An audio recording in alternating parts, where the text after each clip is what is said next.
Bismillahirrahmanirrahim. Assalamualaikum warahmatullahi wabarakatuh. Happy weekend guys. Welcome back to my channel Dina Cendekia TV. Bersama saya Dias Arsinova. Kita sore ini jalan-jalan di Kota Udang. Apa itu Kota Udang? Cirebon. Di belakang saya ada pusat batik terbesar di Indonesia, yaitu Batik Trusmi. Batik Trusmi adalah ciri khas dari kota Cirebon. Batik Trusmi, saya sedang berada di perkampungannya, yaitu perkampungan Trusmi. Jadi Batik Trusmi itu diambil dari kata Trusmi, yaitu Trusmi itu adalah perkampungan yang ada di Cirebon, di mana perkampungan ini adalah sebuah kawasan perajin batik, gitu ya. Jadi kebanyakan masyarakat di sini penghasilannya adalah dari pengrajin batik. Selama kurang lebih 1,5 jam atau 2 jam ke depan, kita akan jalan-jalan, kita akan masuk ke Batik Trusmi dan melihat jenis-jenis batik dari yang harga termurah sampai batik premium ciri khas dari kota Cirebon. Let's see guys.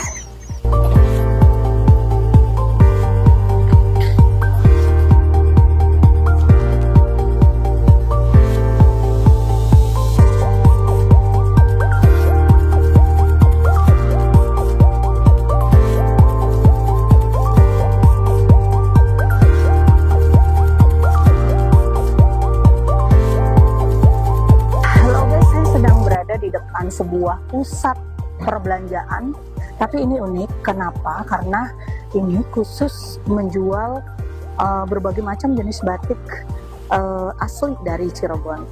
Di samping saya ada papan. Sepertinya saya tertarik sekali karena bertuliskan yuk belajar membatik, hanya 25.000. Nanti kita coba, barangkali memang bisa dipraktekkan secara langsung bagaimana cara membatik. Oke, let's see guys.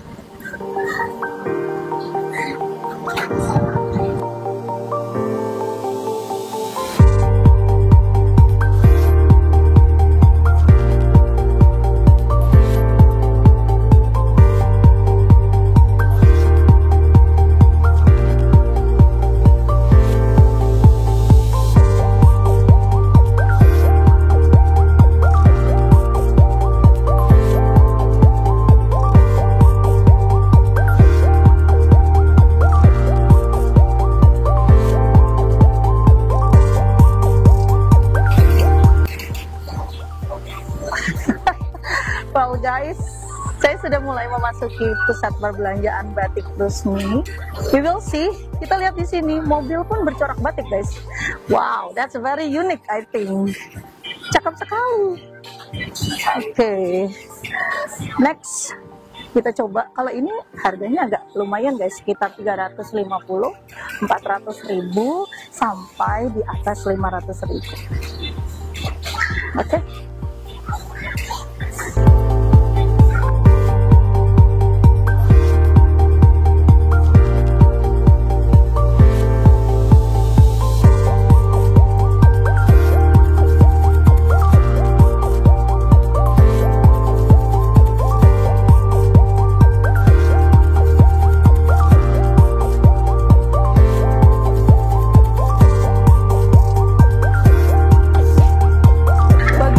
Suka kondangan guys, ini berbagai macam corak batik seperti gamis ya, gamis bercorak batik, lalu kain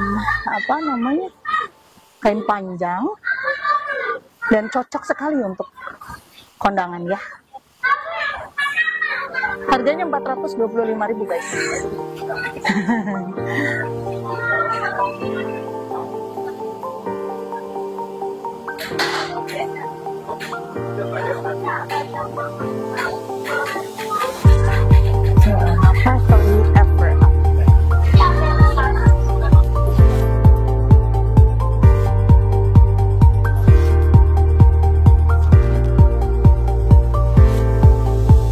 Guys,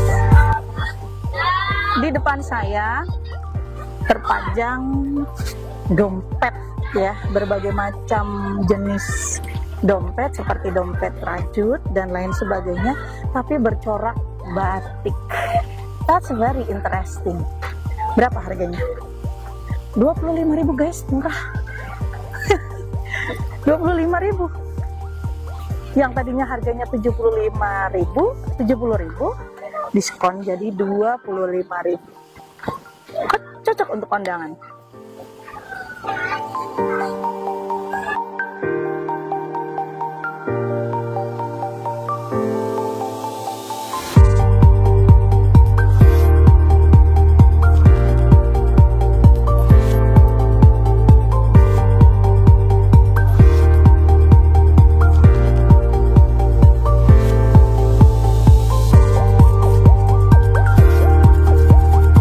Guys, koleksi tas, baik itu tas jinjing, tas punggung, dompet, dan yang saya lihat ini adalah shawl yang di sebelah sini. Berbagai macam motif dari shawl dengan harga yang standar 25.000.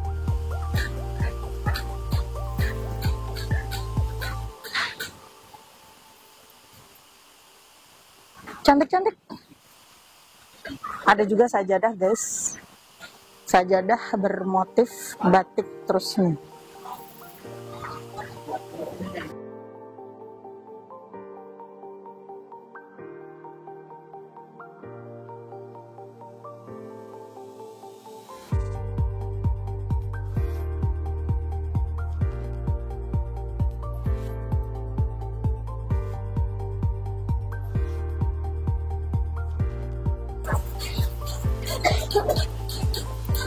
Ternyata Batik Trusmi juga menawarkan banyak t-shirt yang bermotif batik juga. Ini salah satu contoh dari motif Batik Trusmi ya. Harganya 119.000. Ada juga yang 99.000. Tapi dilihat dari ketebalannya berbeda ya. Kalau tadi agak tebal, ini agak tipis.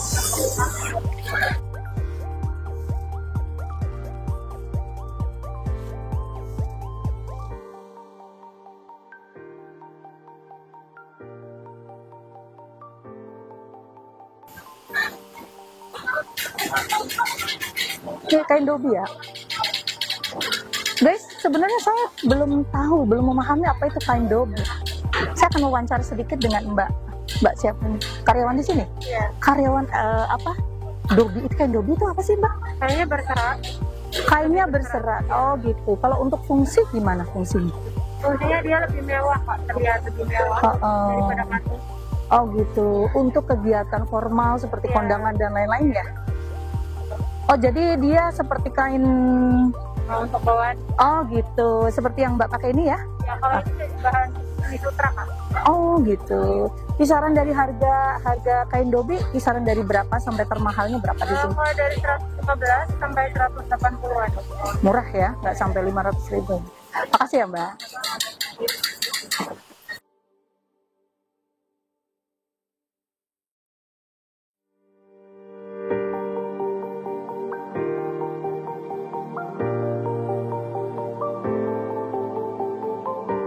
Guys, so many kinds of handicraft ada di toko Batik Trusmi ini. Ini kerajinan tangan yang luar biasa, bagus ya. Biasanya handicraft ini ada di Yogyakarta atau daerah-daerah yang termasuk adat istiadat Jawanya tuh masih kental. Ternyata di Cirebon juga syarat akan adat istiadat Jawa. Luar biasa.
Berada di pesisir Jawa, tepatnya Jawa Barat, Cirebon, merupakan salah satu kota yang khas akan produk udangnya.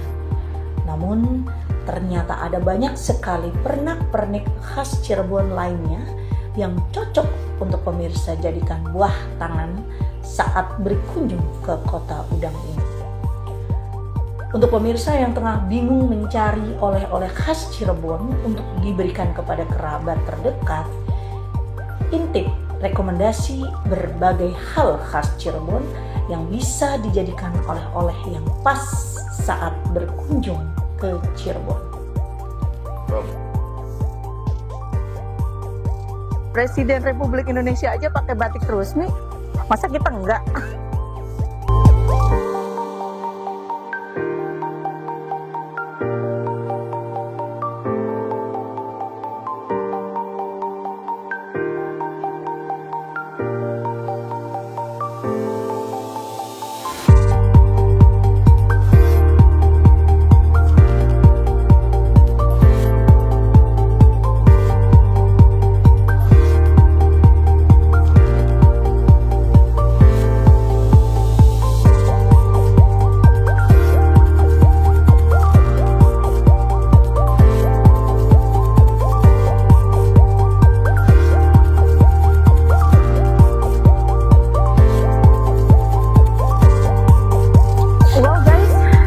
Masih berada di kawasan pusat batik Trusmi Cirebon. Setelah tadi saya ke pusat perbelanjaannya, kemudian saya sebenarnya penasaran, ingin tahu bagaimana cara membuat batik atau praktek cara membuat batik.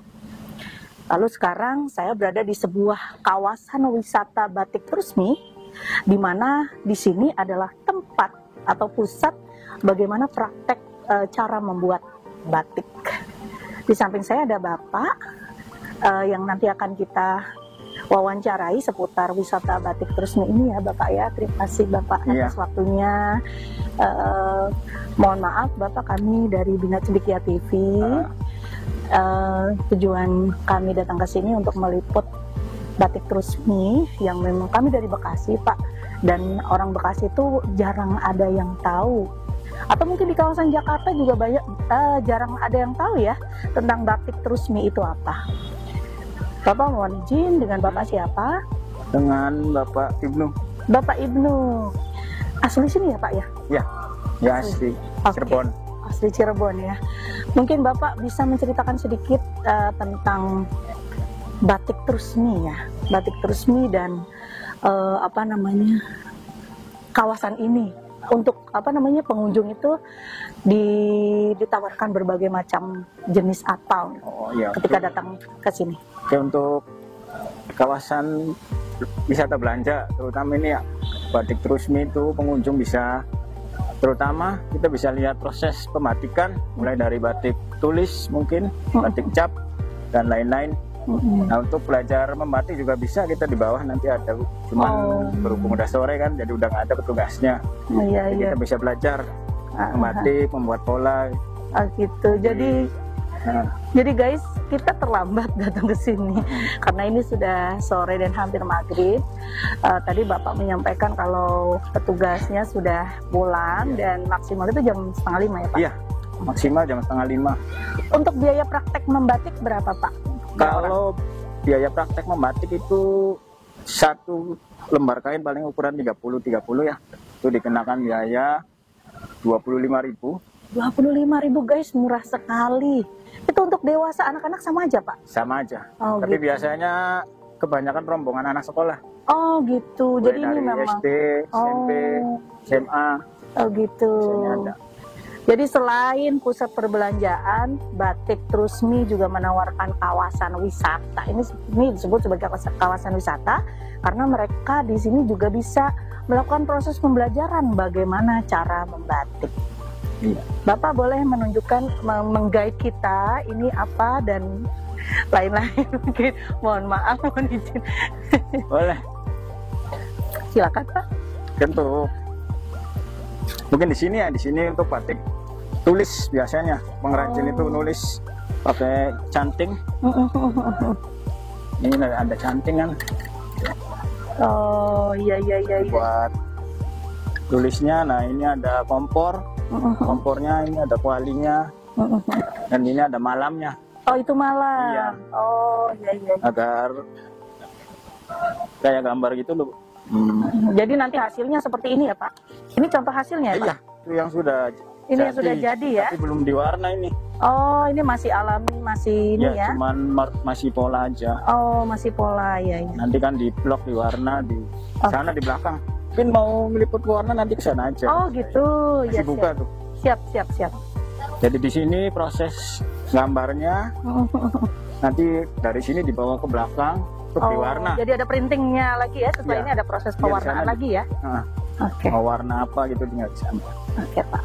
Sama juga di sana juga sama? Ini tulis semua. Kalau Oh, ini cap. Oh gimana yang ini cat? Kalau di sini buat ngecap. Oh batik cap ya Pak, kalau Iya. itu batik tulis ya? Kalau ini batik cap ya? Capnya mungkin kayak gini. Oh Jadi tinggal iya, dicelupin iya. ke sini. Sama pakainya malam sih, kompor. Malam celupin. Kainnya di sini digelar, dicap. Oh iya, iya. Lebih cepat batik cap karena udah ada polanya. Sudah ada polanya ya Kalau daripada tuliskan batik manual. tertulis. Iya betul betul betul. Luar biasa. Sana juga sama Pak? Sana sama, ini cap semua sih. Oh Kalau di atas bagian pola, di atas? ya di sini Ada bagian pola. Oh ini bagian pola. Iya Tuh, iya. batik Oh. cap, cap. Oh ini, oh Masya Allah, cakep-cakep sekali polanya. Tapi ini masih kasar ya Pak, untuk proses apa ini dilepas Nanti satu-satu? kalau diwarna nanti Dia yang lepas sendiri ya, melepas sendiri ya? Oh, ini yang cap ya Pak ya? ya. Ya, Oke oke oke oke oke. ini capnya. Oh Pola cap. ini guys ini berbagai macam bentuk pola dari batik cap ya guys. Masya Allah, cantik-cantik sekali. Jadi hanya dicelupkan ke apa Pak tadi ke malam, lalu ditempelkan di atas kainnya. Jadi menurut saya sih lebih mudah batik cap ya daripada batik tulis Iya. karena sudah ada Lebih polanya, tinggal dicemplungin aja. Oke. Masya Allah. Kalau kainnya Pak dari flanel ya? Kainnya Dari apa ini Pak? Kain mori kain bukan? mori ini. Kain mori? Iya, Oh iya iya iya. kain mori. Iya iya. Ini hasil dari batik cap. Batik cap apa batik tulis Pak ini? Cap ya? Cap. Oke. Jadi meskipun terlambat guys, tapi kita masih diberi kesempatan untuk wawancara dengan Bapak dan masih bisa diberi kesempatan untuk melihat-lihat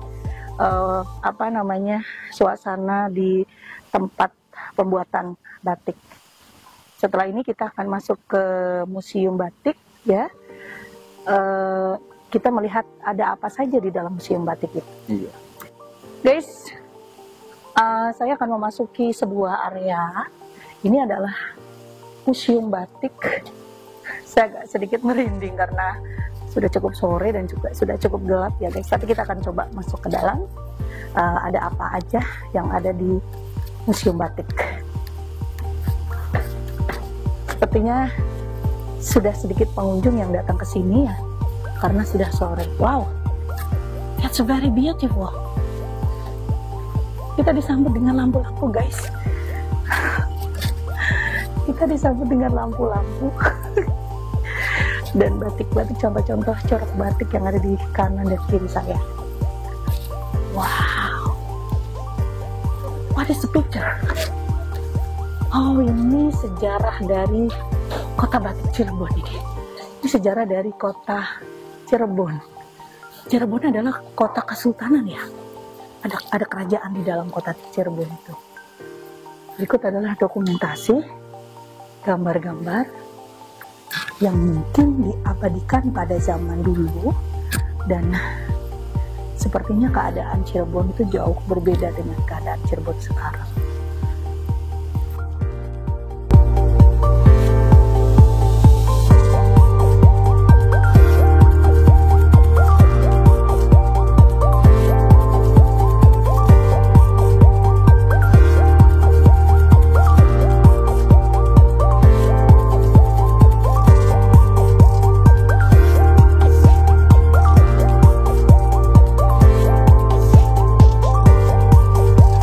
Cirebon. Cirebon adalah sebuah kota kecil yang terkenal dengan sebutan kota udang. Cirebon ternyata menawarkan banyak keindahan dan banyak tempat yang bisa dijadikan sebagai destinasi wisata, termasuk yang saya sedang singgahi ini, yaitu kawasan wisata Batik Trusmi. Di dalam museum Batik Trusmi ini berisi banyak sejarah mengenai kota Cirebon dan sejarah pertama kali pembuatan batik di Cirebon. Berikut adalah jenis canting yang dijadikan sebagai alat untuk membatik. Ada jenis canting kelowong, canting perapatan, canting isen-isenan, canting bleber, canting biok, canting telon, dan canting loro. Ada juga guys, selain tadi saya memperkenalkan berbagai jenis canting, berikut adalah berbagai jenis pola batik. Dari mulai yang saya tunjuk ini yaitu mega mendung, kemudian priangan, kemudian abstrak, kemudian jelamprang, kawu, dan lain sebagainya.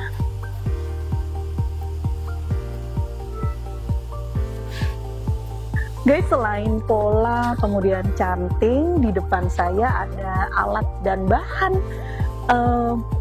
untuk membuat batik. Dari mulai lilin, malam. Ternyata malam itu dipakai untuk membuat batik ya guys ya. Nih seperti ini, mungkin pemirsa sudah banyak yang mengetahui. Kemudian ini canting yang tadi sudah dikenalkan di awal, canting. Kemudian ada wajan. Wajannya super mini guys, kecil banget. Kemudian di atas ada dingklik.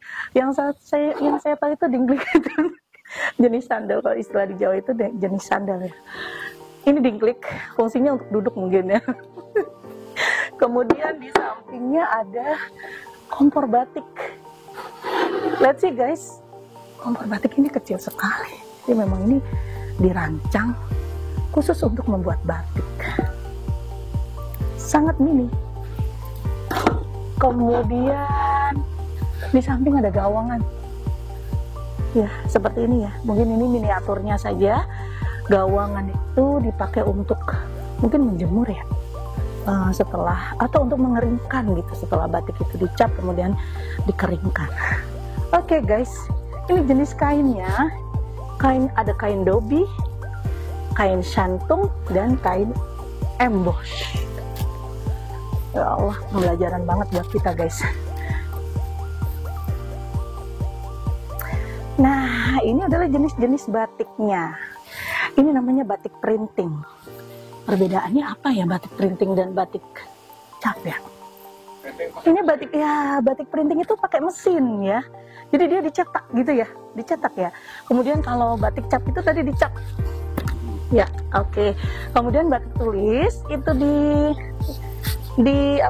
diukir dengan tangan. Ya, oke. Itu perbedaannya adalah metode pembuatannya.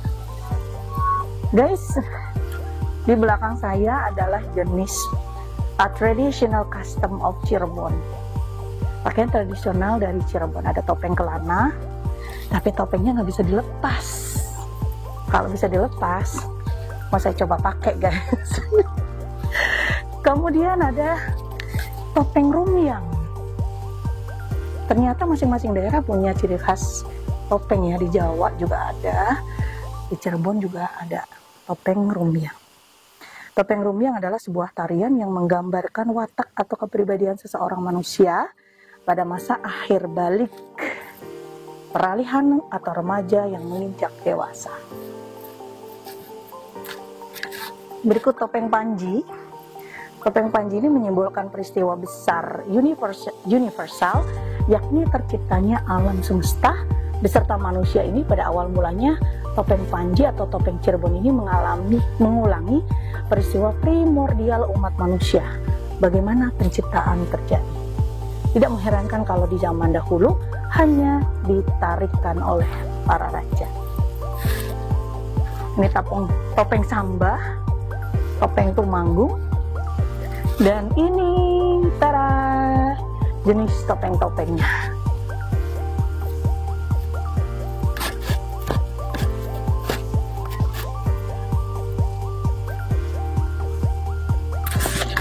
Ini alat musiknya guys, alat musik dari daerah Cirebon. Ada gendang, gendang itu umum ya, di daerah manapun juga ada ya gendang, pang pang pang pang.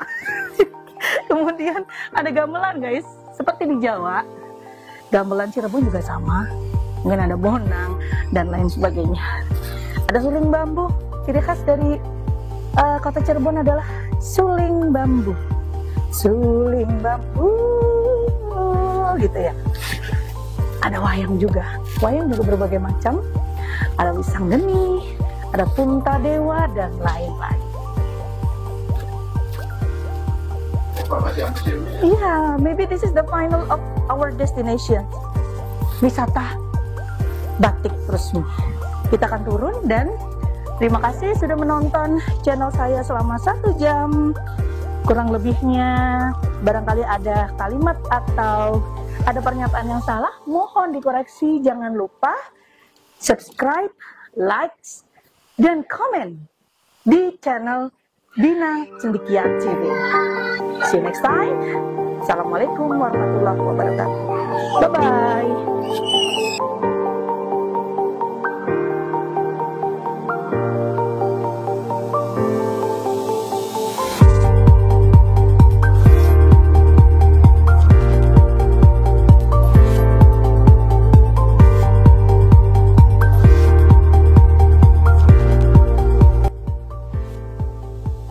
Guys, masih bersama saya Dias Arsinova. Saya masih berada di kawasan Cirebon guys, kota udang. Kali ini saya akan mereview makanan khas kota udang, yaitu empal gentong. Di sini saya memesan beberapa jenis makanan. Yang pertama yaitu tahu gejrot. Mungkin tahu gejrot ini umum di mana-mana ya, tapi saya ingin merasakan tahu gejrotnya khas Cirebon seperti apa rasanya. Kemudian yang khas dari kota Cirebon adalah empal gentong. Empal gentong ini saya pesan 2 jenis, empal gentong yang hanya daging saja, dan empal gentong yang dicampur dengan jeroan atau empal gentong campur. Dan di samping saya ini ada kerupuk, apa sih namanya ini, kerupuk udang ya, kerupuk apa? Ya, kerupuk kulit. Ya, kerupuk kulit ini mungkin bisa disatukan gini ya, bisa disatukan dengan empal gentong. Seperti itu. Selain saya memesan empal gentong, untuk pelengkapnya yaitu saya memesan lontong. Bagaimana rasanya ketika kita makan empal gentong, tapi bahan karbonnya itu kita dengan lontong gitu ya, tapi tetap saya menambahkan nasi 1 porsi saja. Guys, kita coba rasa dari empal gentong Cirebon. Kita coba kuahnya dulu guys. Gurih sekali. Coba kita campurkan dengan lontongnya dan kerupuknya. Kita coba ya guys, empal gentong plus lontong.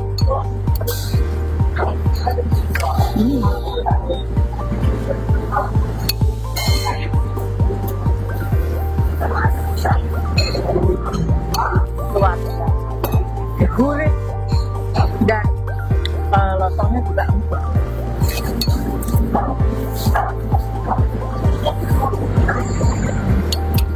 Bagaimana dengan tahu gejrotnya? Kita coba. Apakah sama tahu gejrotnya? Rasa dari tahu gejrot sama dengan yang ada di pinggir jalan?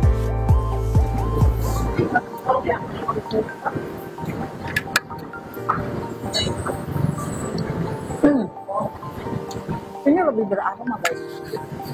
Mungkin dari bawang putih, bawang merahnya yang lebih banyak. Jadi tahu gejrot ini ditaburi di topping bawang merah, jadi rasanya lebih enak dan lebih gurih. Saya rasa beda dengan tukang gejrot yang ada di jalan. Luar biasa. Oke, saya makan dulu.